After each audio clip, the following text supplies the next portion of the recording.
সারা রাত isn't track করে সকাল 11টার দিকে হোস্টেলে পৌঁছে I was so tired and exhausted. So 2 ঘন্টা ঘুমিয়ে নিই। এরপর একটা গ্র্যাব বুক করে চলে যাচ্ছি আমার নেক্সট ডেস্টিনেশনে, হুইচ ইজ জাগির ফলস। আমার হোস্টেল থেকে জাগির ফলসের ডিস্টেন্স ছিল 21 কিলোমিটার, আর গ্র্যাব বাইকে আমার প্রাইস আসছিল 64,000 ইন্দোনেশিয়ান রুপি, হুইচ ইজ 640 টাকার মতন বাংলাদেশি টাকায়। এই 21 কিলোমিটার রাস্তা টায়ার্ড শরীর নিয়ে বাইকে যাওয়া একটু ডিফিকাল্ট লাগলেও রাস্তাটা বেশ সুন্দর ছিল and I was enjoying a লট।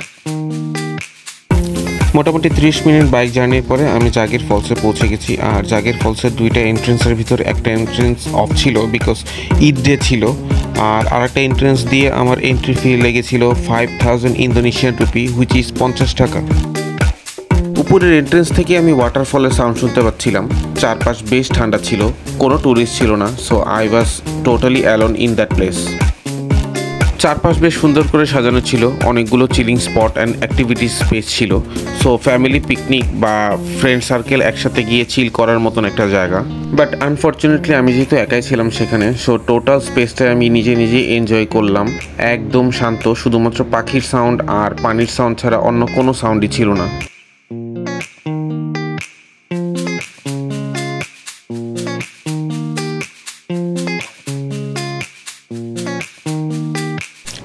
একটা ন্যাচারাল বিউটিকে কেন্দ্র করে তার চারপাশে সুন্দরভাবে অর্গানাইজ করে এটাকে একটা ট্যুরিস্ট স্পট বা পিকনিক স্পট হিসেবে কীভাবে ক্রিয়েট করা যায় এবং এর থেকে ইনকাম করে এটাকে লোকাল ডেভেলপমেন্টে কীভাবে ইউজ করা যায় তার একটা খুব সুন্দর উদাহরণ হচ্ছে জাগির ফলস এরিয়াটা।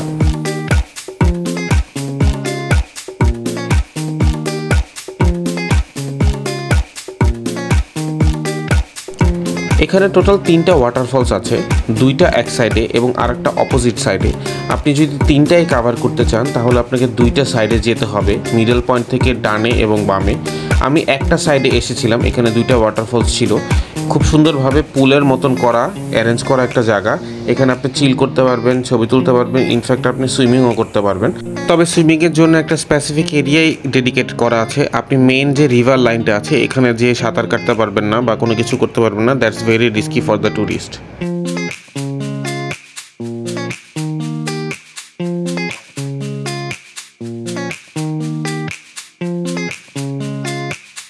আমি বেশ অনেকক্ষণ যাবতীয় ওয়াটারফলসের নিচে ভিজলাম, চারপাশ দেখলাম, এনজয় করলাম।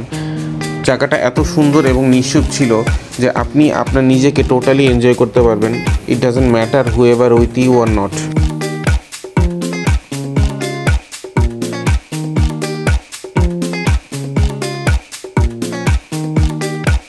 তবে আর একটা ব্যাপার, যেহেতু এটা একটা পাহাড়ি এবং ট্রপিক্যাল এরিয়া, সো অনেক পাথর থাকবে এবং পিচ্ছিল পাথর।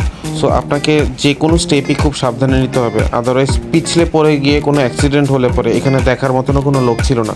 সো আপনাকেই আপনার টেক কেয়ার করতে হবে এবং ভেরি কেয়ারফুলি এনজয় করতে হবে।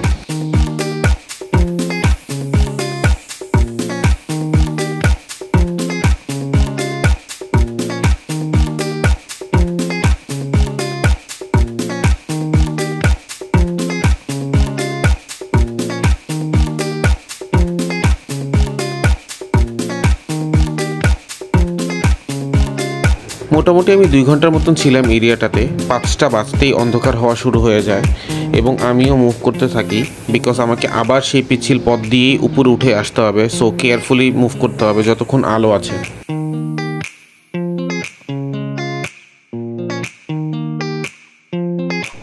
Next day it's time to move to বালি ফ্রম বানিওয়াঙ্গি। সো বানিওয়াঙ্গি হারবারটা ছিল আমার হোস্টেল থেকে খুবই কাছে, ওয়াকিং ডিস্টেন্সে। আমি সেখান থেকে হারবারে গিয়ে একটা বালির জন্য টিকিট কেটে নিই এবং এখান থেকে স্টার্ট করি আমার বালির উদ্দেশ্যে রওনা।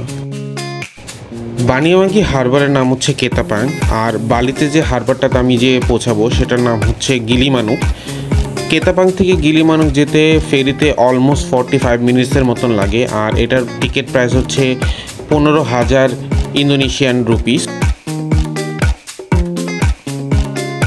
গিলিমানুক হারবার থেকে বের হওয়ার পরে একটা বাস স্ট্যান্ড আছে, এখান থেকে আপনি 3 পেসার মেঙ্গুই বাস স্ট্যান্ড পর্যন্ত বাস পেয়ে যাবেন। প্রাইস পড়বে 70,000 ইন্দোনেশিয়ান রুপির মতন। আর আমি যেহেতু বালিতে প্রথম দিন সেমিনিয়াক থাকবো, সো মেঙ্গুই বাস স্ট্যান্ডে নেমে আমি ওখান থেকে একটা গ্র্যাব কার বুক করে নিই এবং চলে যাই সেমিনিয়াকে, আমার hostel Galactic bread and breakfast hostel. হোস্টেলটার পিকচার অলরেডি আমি ইন্টারনেটে দেখেছিলাম, ইট ওয়াজ সো নাইস, এবং যাওয়ার পরে দেখলাম দ্যাটস রিয়েলি নাইস। এবং আমি আমার ব্যাগ ট্যাগ সব কিছু রেখে প্রথমেই আমি সুইমিং পুলে চলে যাই just to relax my body and have a good time. হোস্টেলে আমি একটা মিক্সড ডরমিটরি রুমে ডাবল বাঙ্ক বেডে একটা বেড বুক করে রেখেছিলাম।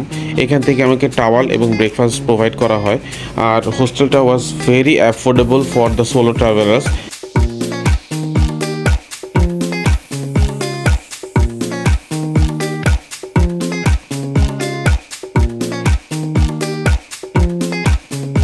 যেহেতু সেমিনিয়াক পৌঁছাতে আমার অলমোস্ট নাইট হয়ে গিয়েছিল, so I have only options to explore night life in সেমিনিয়াক।